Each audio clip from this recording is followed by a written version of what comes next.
Pakistan super league की रंगारंग इफ्तिताही तकरीब ने देखने वालों को सहरज़दा कर दिया। पाकिस्तान के सबसे बड़े sports event Pakistan super league के आगाज से कबल दबंग इफ्तिताही तकरीब ने समा बांध दिया। इफ्तिताही तकरीब का आगाज पाकिस्तान के कौमी तराने से किया गया।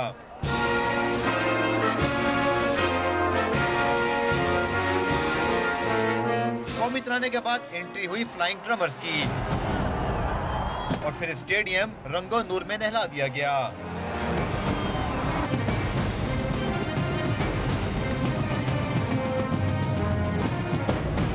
शानदार लेजर शो ने हर तरफ रंग बिखेर दिए।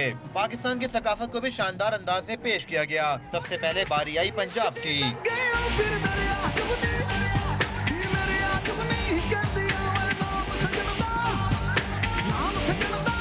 इसके बाद सिंधी गाने ने धूम मचाई।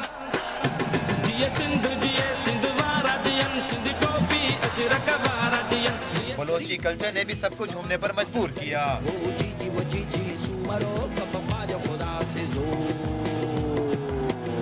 फिर बारी आई पश्तून सकाफती रंग की।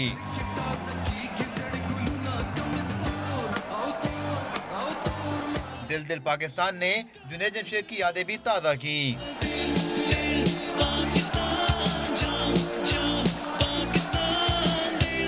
उसके बाद ग्राउंड में हुई पांचों टीमों की आमद। फिर दिफाई चैंपियन इस्लामाबाद यूनाइटेड के कप्तान मिसबाउल हक चमकती ट्रॉफी लेकर ग्राउंड में आए।